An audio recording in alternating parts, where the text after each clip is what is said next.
there was a study done on supercentenarians. Does anyone know what that is? Does anyone know what a centenarian is? Still locked up. If you're a centenarian, what is that? Someone who reaches the age of 100. Supercentenarian, 110. There aren't that many. So a study was done to see what do supercentenarians have in common? Is it their diet? Is it their lifestyle? Do they have genetics? Or what is it? And this was an extensive study, and they couldn't find much.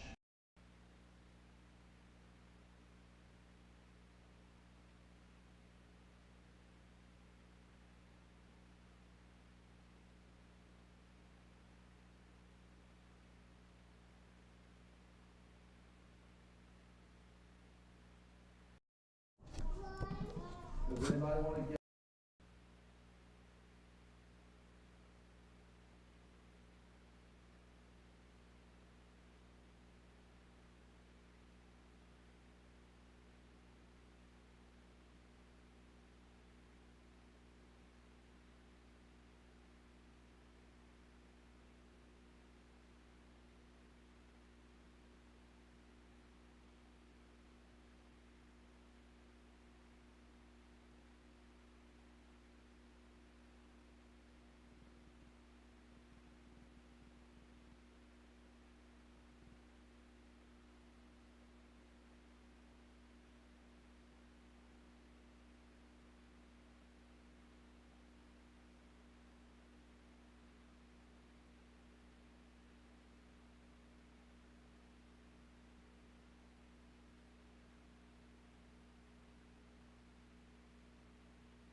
Let's go on to kindness.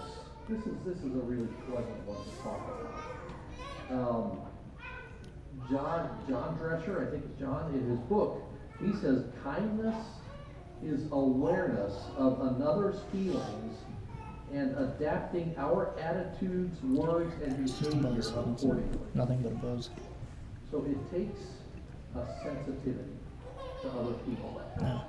Now, as I'm looking at you as a group, it doesn't look to me like, it looks like you had your act together. It looks like you've had a good day, and I don't see anybody here that is just obviously really needing some kindness exercise towards them. But I know better. Right? Yeah.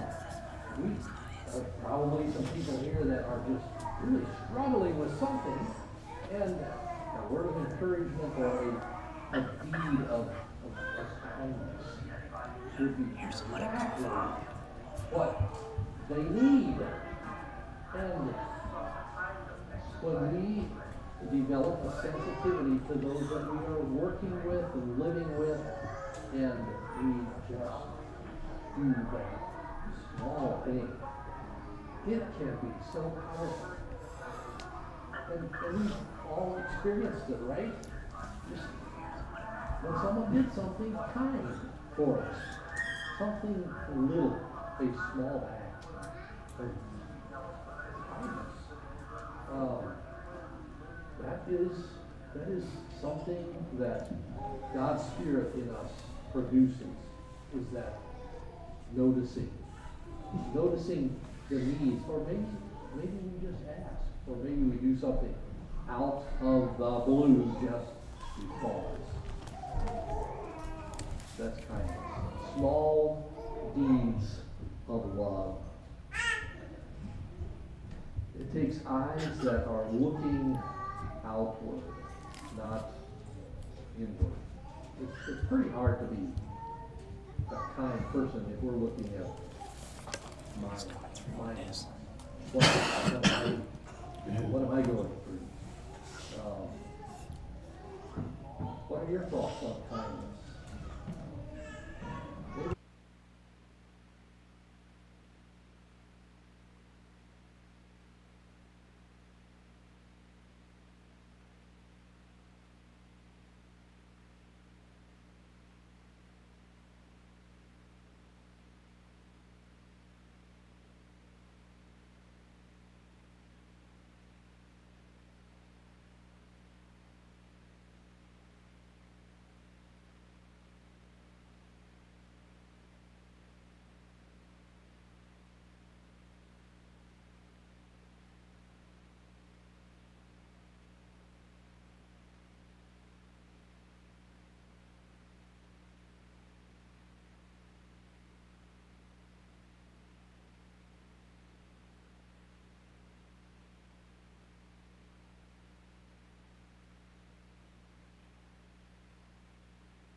Goodness is a doing word. It's when we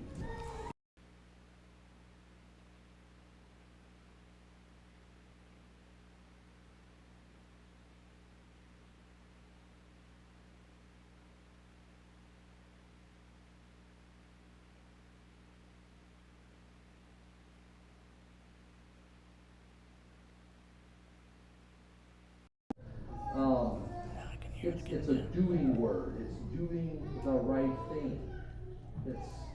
It's a willingness to do good. So I was 6 when my grandpa passed away, and Ben, is it Ben A? Are you Ben A? Ben B, yes. Ben B, you were at Fremont with my grandpa, is that right? I still remember him, I kind of remember what he looked like, but at his funeral, the verse out of, I think it is Psalms or Proverbs, the steps of a good man are ordered by the Lord. That's the text that was used.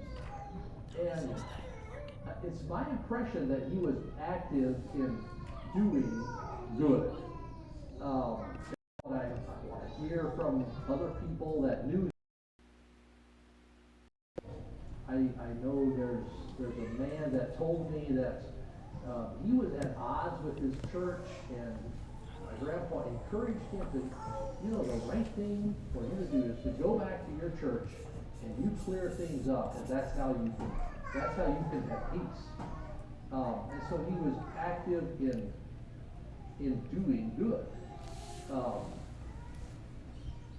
So goodness, being generous with your time and your abilities, and being willing to do something for God's kingdom is a good thing, or that is goodness. The word benevolence is used in some translations as it relates to goodness, and so I guess as a challenge to you as a church, we talk about givers and takers. Probably, I don't know, everybody falls into one or the other of those categories, but as you analyze yourself, are you a giver or a taker? If everybody in the church would be a giver like you or a taker like you, how would things go? And in society in general, how would things go if everybody was like you? We, I think, should have good Unplugged from the computer, you're saying? willing to do good things. The word doing word. Are you teacher. Friendships reciprocate. In the family, you carry your share of the load. Youth group. What about conversation? Yeah, now which microphone do I put it on? You contribute and make conversation pleasant. Those are all things that I think. Okay. To Wasn't even there before. the trait of Okay, goodness. Okay, thank you. Any thoughts on that? Yeah, it's there now. Okay. Back to God. Someone said once, that's why hell's going to be so terrible. There's no goodness there. And there's a verse in Okay, James that says, gotcha. every good gift and every perfect gift from above is Yes. the things we experience point back to God. Yes. Sure, people can do good things, but you have to be like, what's their motive? Or why they do that? But if we do it, if it's spirit fruit, and it's not a motivation of something we want to get back, it's because God's doing it. Yes. It's pointing back to God. Yes. Okay, faithfulness. I have a friend, and his name is Ed. He actually, I work with him at Faith Mission Home. He's one of the house parents. And Ed's background is military. He served in the military as a young man, and later he left the military. He was converted, and he is a devout Christian. One thing about Ed is when he says he'll do something, you can take it to the bank. You just can. He will make sure it happens, and if there's any variation because of something, he'll come back and he'll tell me about it. He'll apologize. And I have learned that if something is really important that it has to happen, I'll ask Ed to do it. He is such a faithful man. And here some time ago, I was challenged by that, and I knew that I was not meeting my obligations. And I was excusing myself because I felt like I'm swamped. I can't reach around every time. And sometimes I tell someone that I'm intending to do something and leave them under that impression. And then the day rolls around and I just simply didn't get it done. But then I was justifying myself because I felt like, well, I just didn't reach around. Well, that's not right. Faithfulness is, well, don't say you're going to do it if you're not going to do it. Be careful about what commitments you make. And then if you see that you're not going to get around to it, you have to go back and make it clear that hey, something happened and you couldn't make it happen, instead of just letting it fly. Faithfulness in little things brings more responsibility. And sometimes we want to be faithful in the big things, but we think the little things are not that important. So faithfulness is a fruit of the Spirit. And then the last one is self-control, or temperance, as it says in King James Version. Self-control is a broad one. Self-control comes through in the words we speak. It'd be a first cousin or second cousin to patience. Actually, a number of these are interrelated. Our appetite, self-control comes into that. The way we spend money, how contented we are. I believe even entertainment and just all kinds of things come into play with the quality of self-control. There would be an aspect of self-control in shutting down a topic on time, and so it is time. So we'll turn it over for whoever's in charge. Let's stand and sing number 506.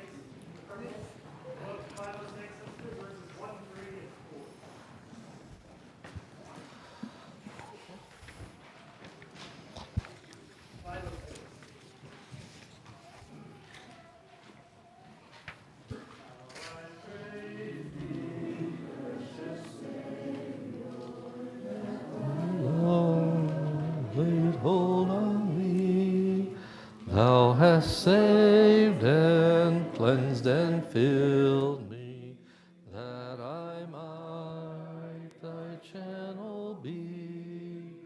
Channels only, blessed Master, but with all thy wondrous power, flowing through us, thou canst use us every day and every hour, witnessing thy power to save me, setting free from self and sin, thou who thoughtest to possess me in thy fullness forthcoming, channels only, blessed Master, but with all thy wondrous power,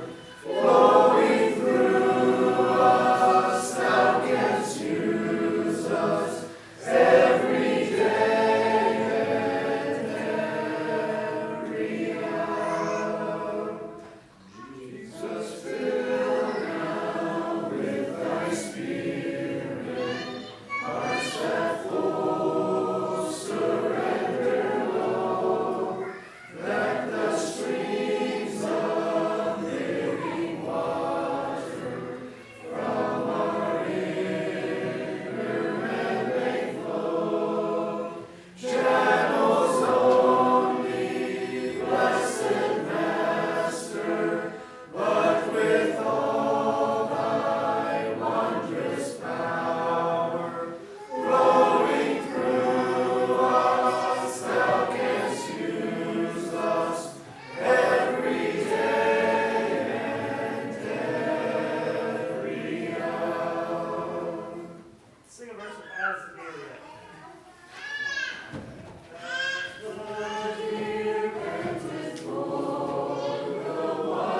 So my soul longeth after you.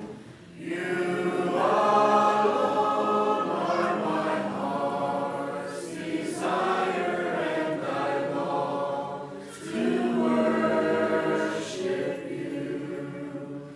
You alone are my strength, my shield.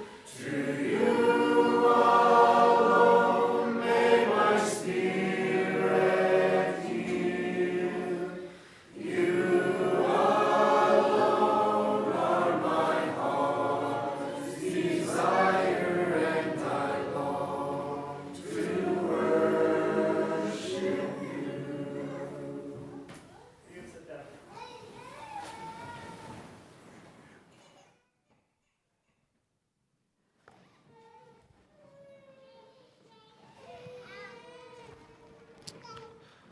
I have enjoyed the interaction after the services, and especially thoughts that have come out of this subject of the spiritual gifts and the insights that I hear here and there. Last evening, we went back to Coatesville, where we're staying with Javon and Lydia, and we were invited over to Dave's. Am I saying the name right?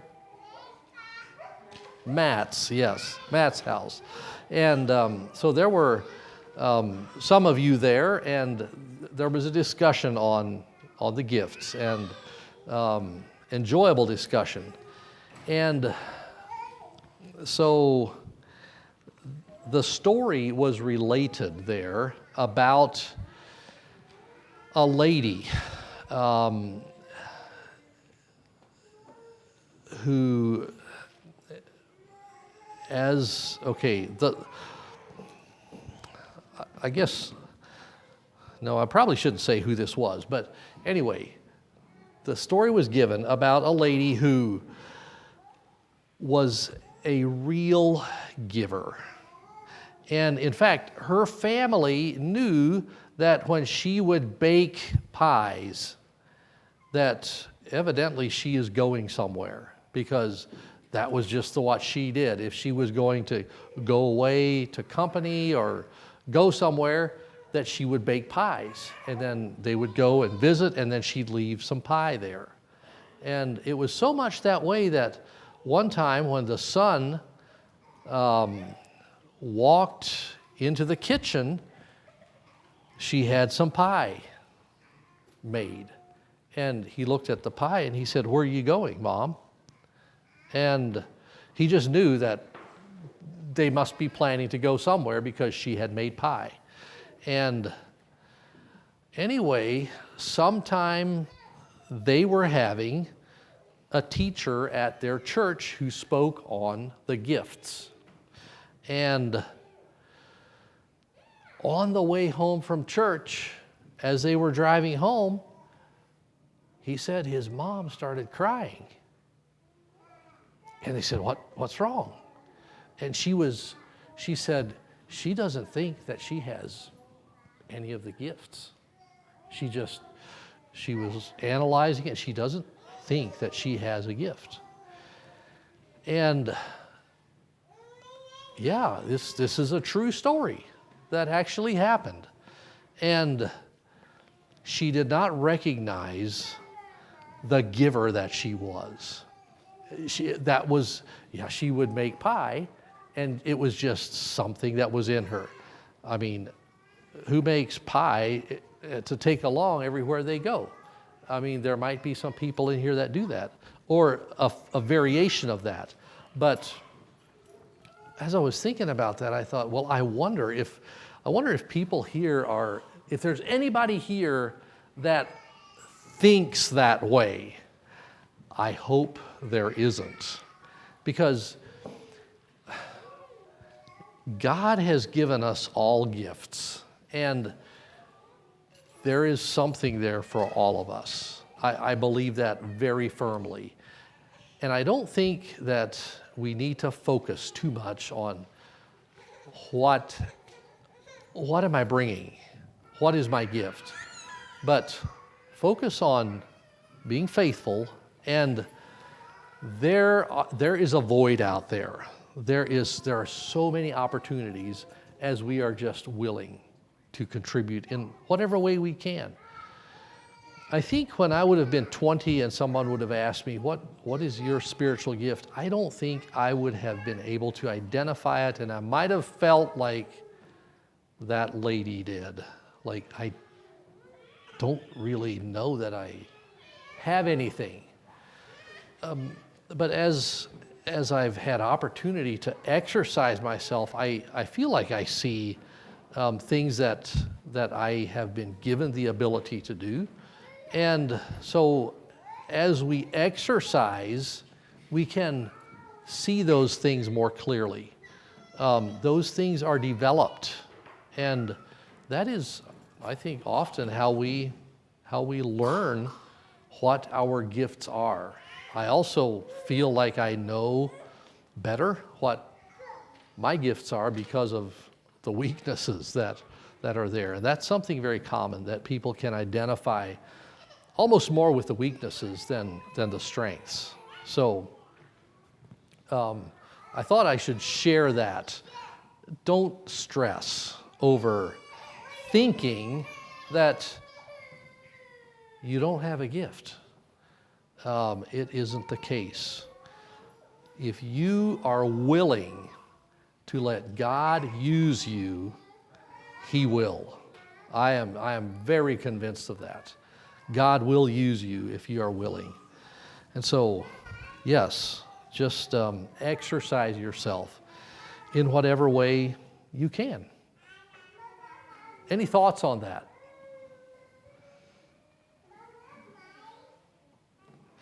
Let's look at the fourth gift of exhorting. What do you think of when you think of exhortation? Let's hear from you. Encouragement. Yes, I'm glad that word came up. Encouragement. Okay? What are some more words?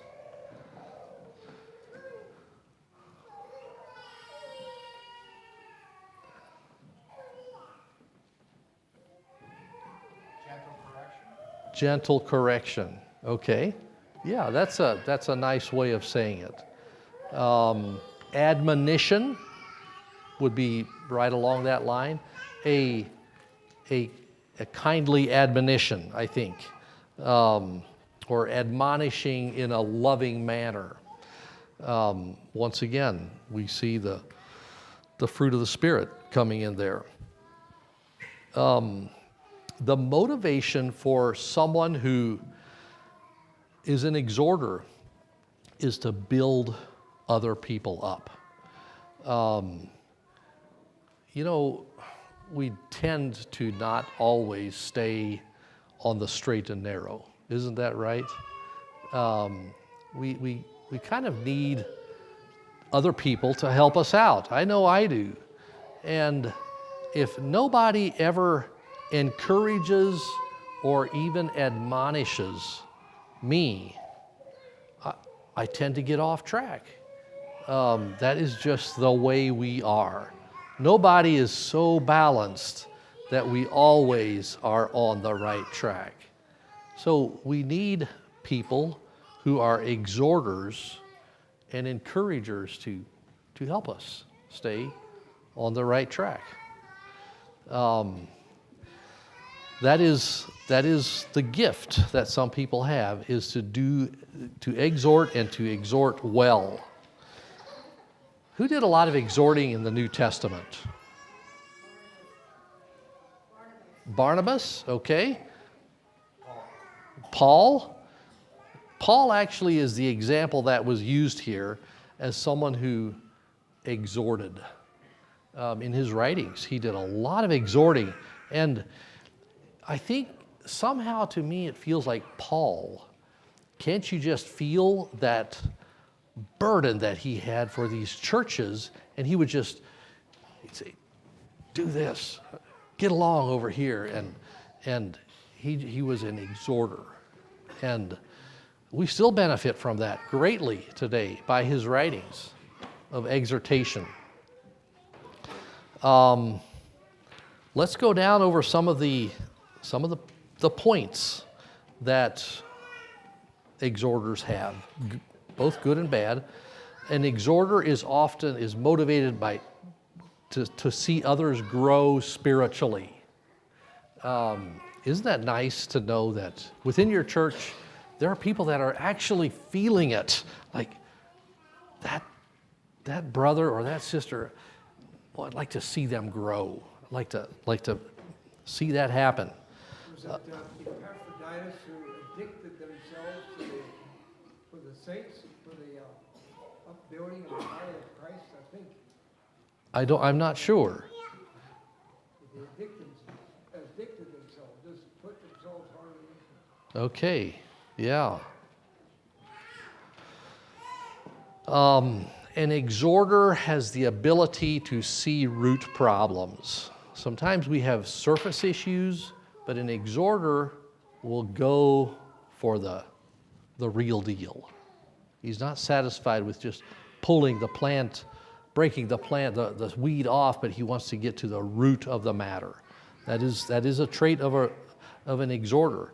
And sometimes it's not a real simple solution, but an exhorter has the ability to see the steps of action that should be taken.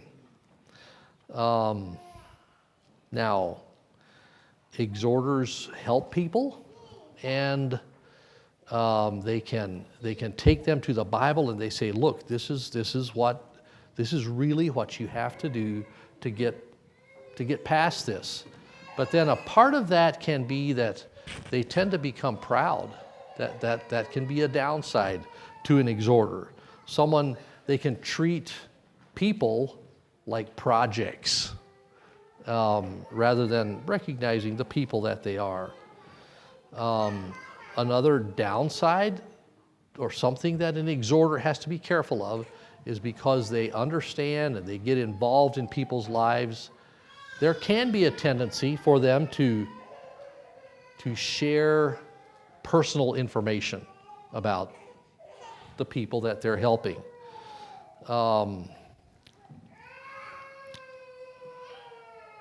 Those are some of the traits of an exhorter. Let me see here.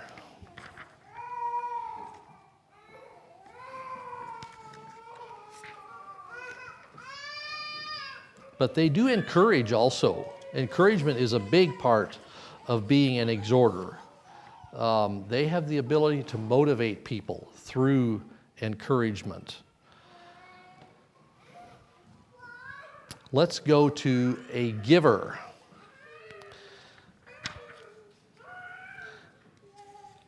One thing I have noticed is that givers often are given a lot of resources. How can someone give if they don't really have much to give? But when God gives someone that motivation to give, a lot of times He also gives them the resources to give. So givers often have means. And sometimes they're able to see resources that other people might overlook. It's not always money that is needed. A giver desires to give a gift that is something that's going to last.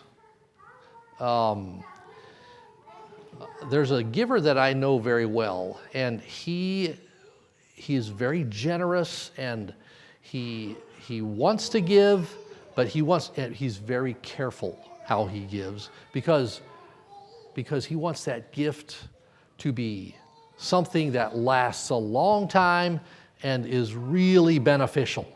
Okay? That is a motivation that a giver has. A giver will often be sensitive to the Holy Spirit leading in his life. He will want to know that God is behind this. And many times a giver will actually give, and it is exactly what is needed, almost to the penny. Givers have stories like that. Can someone think of possible downfalls or downsides to a giver?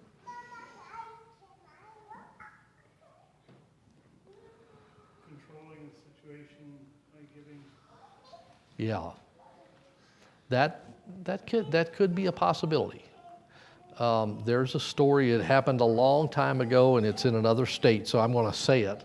But there's a story of a man who they were ready to have an addition or spend some money on their church building, and he wanted it to be done a certain way, and there was a little bit of a conflict within the church on how they're going to build this building or how big they're going to go or something. And he said, if you want my 30,000, then it has to be this way. Well, that's not, that. I think we all understand that is not a good way to give, but that can be a temptation for someone that has the gift of giving, and maybe he has a lot of means, is to manipulate, maybe in ways that are more subtle than that.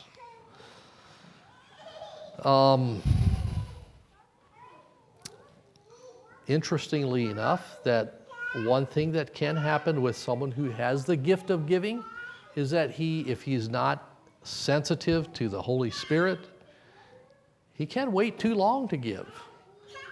He's sensitive to should I give or shouldn't I, but there is such a thing as waiting too long to give.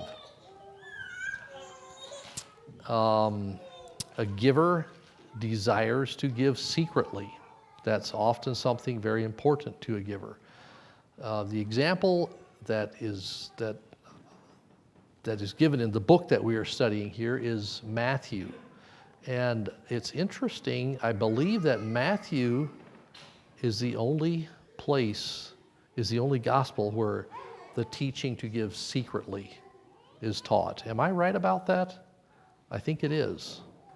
So a giver is concerned about giving secretly or in order to glorify God.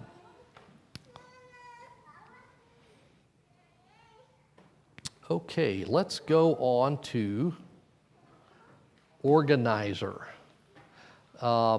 This one, I find it to be a really interesting one. Nehemiah is given as the example of an organizer. An organizer has the ability to see the final results. When there is a need, like Nehemiah heard about, the walls needed to be rebuilt. And something clicked inside his head. And he started thinking, and he kind of came up with a plan, but all along he could visualize the end result. And that motivated him. And that's what he worked toward, and he had a conversation with the king, and the king made so that it could happen, and he got the goods together, and then he went all the way back over to his homeland and got the people excited about it and organized them and motivated them and made sure that the distractions weren't going to make it not happen. And he could just, it is an amazing story how Nehemiah pulled this off. What was it, 52 days? They built the walls, and it's a mighty work, amazing. A downside, I think we already talked about this, or I mentioned it, is that an organizer can view people as just resources, kind of like a 2x4, where, hey, we need 50 people here, and I don't really care what their schedules are, but come on, let's go. That's a downside to an organizer, is to view people as resources. Able to delegate. Isn't that interesting? Some people find it very difficult to delegate, and others it's just second nature to delegate. And there's times that that's very important. But then a downside to that could be if you're in charge and you should be willing to work, but you just delegate. Those are tendencies that organizers have. I know that because I am I feel like that would be as close as any of them to what my spiritual gift is. And I just about have to laugh as I read down over this stuff because, yeah, there's times that I know I do that. I know I look at people as resources, and I try to be careful about it. But I love to see a project go from start to finish, and it is efficient, and people work together. And then I sometimes see people that are in charge of a group of people that don't have that gift, and they're in there just working away, and they're sweating, and they're just, but the people are standing around, they don't have work to do.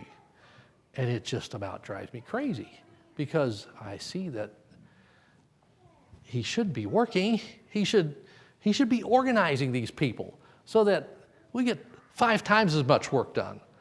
And so that's the difference.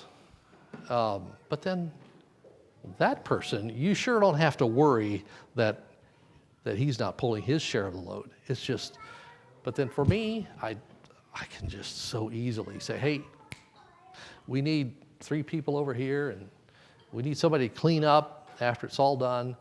And I want to make sure that I don't have to work too hard. So that is a weakness that goes with that. A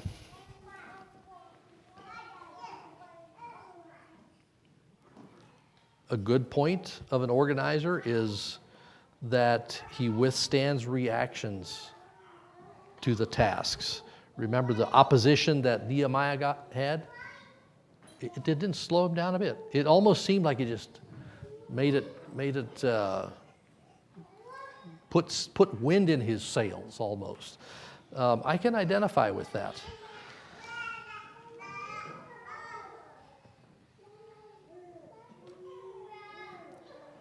An organizer is able to be decisive. Okay, we've got something that has to happen here, and a quick decision has to be made to keep the ball rolling. Make a decision. That's a part of an organizer. Well, the downside to that is that sometimes he can be a little bit stubborn, or when someone makes an appeal to do something a different way, maybe just not hearing them. That would be the downside. Any comments on organizers? We need them. Okay, let's talk about mercy. Mercy, I think, is one of the easier ones to identify.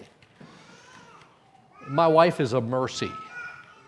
So last week, we had a function at Faith Mission Home, and so there were some of our staff were asked to babysit for the family's children. And we have a pony there on campus.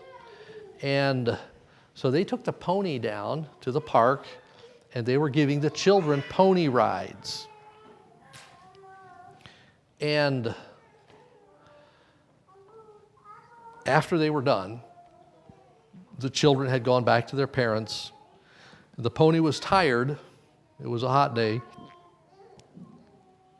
Those staff fellas decided they would enjoy a pony ride. And the pony was too small for the staff fellas, but it could do it. And so they hopped on the back and they made that pony run, okay? And after a while, that pony was sweating and tired, but only one of them had had a ride. And so they switched places, and the other one got on. And they kicked the pony and made the pony run, and the pony was tired, and she saw that the pony was tired. And anyway, they wore the pony out.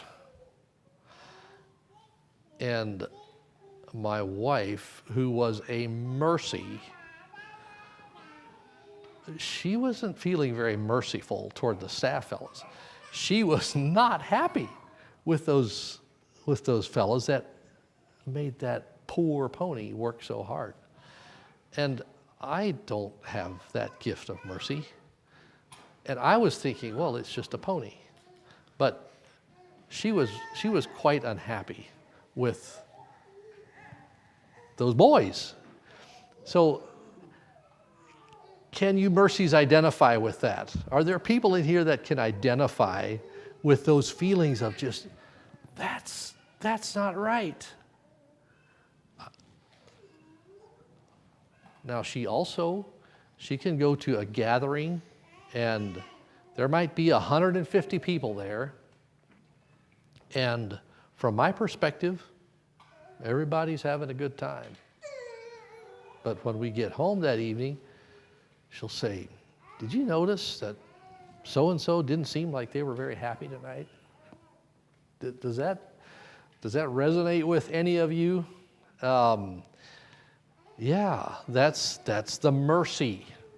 The mercies among us. They are looking out for the people that aren't having a good time. And they pick them out. And it's a wonderful gift. They exercise their gift of mercy. They somehow attract people that have needs. And so Yeah, let's look at some more of the traits of a mercy. Mercies are deeply loyal to friends. By the way, John is given as an example, the Apostle John, as a mercy. And I think it's interesting that, wasn't it when Jesus was dying on the cross, that he was concerned about his mother? And didn't he ask John to look out for her? Yeah, I think Jesus understood that John was a mercy. Very loyal to their friends. That's a trait of a mercy. A downside of a mercy is that they tend to take up offenses for those who are maybe being mistreated. It's not good to, we have to be careful with taking up offenses. Yeah, we can want to do something, but we need to be careful that we don't take up an offense for someone. A mercy, a downside to a mercy is that they sometimes want to tolerate evil. Okay? Incidentally, for patience and long suffering, there is a misuse of that. The Bible talks about an evildoer being confronted, or not, the word confront isn't used, but what's the word? It talks about speedily executing judgment, I think, on an evildoer. To be patient or to be long-suffering is not always the answer. There are times that the scriptures talk about us, the importance of executing judgment speedily. So we can misuse these things. But one of the things that a mercy does is, a downside can be to tolerate evil out of a heart of mercy. Here is a fairly common one if you are a mercy, especially, so if a girl is a mercy, be a little bit careful about those fellas that are needy fellas. I think you know what I mean. You can defraud a member of the opposite sex by hearing them and pitying them and showing mercy to the point where it's not good. That's something that happens occasionally, and so be careful about that. That's a downside to a mercy. One phenomena that is not necessarily good or bad, but it happens. If you study this, you can see it happening quite a bit, but mercies and prophets are attracted to each other. Prophet is often not the most merciful person, and somehow those two often end up as couples. So mercies often marry prophets. In fact, Kurt, you have a kind of a funny story about that, right? Back when Cheryl and Kurt were kind of, were you dating yet? She was after you. That doesn't sound very merciful. Tell the story. We got to talking about it there at Faith Mission when we were together there, and she thought that she was a prophet. And I think it was partly because she felt very strongly about people being mistreated, like you were saying. And I was a little bit disturbed because I didn't think that two prophets would get along too good. And Kurt recognized himself as a prophet, and he was hoping that Cheryl was wrong. And as it turned out, she is a mercy. Is that right? Yeah. Okay. So those are some of the traits of a mercy.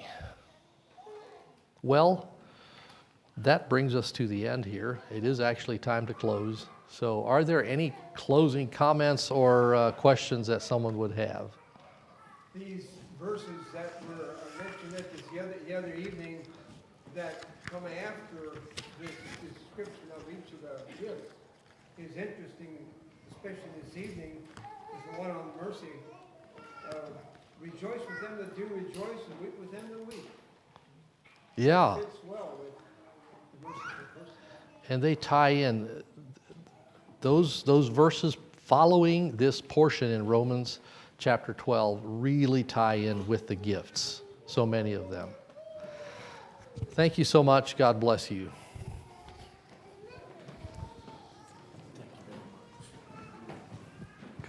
Sat around with our family and discussed some of it. Yeah, well, Yes, I appreciate it. you're welcome.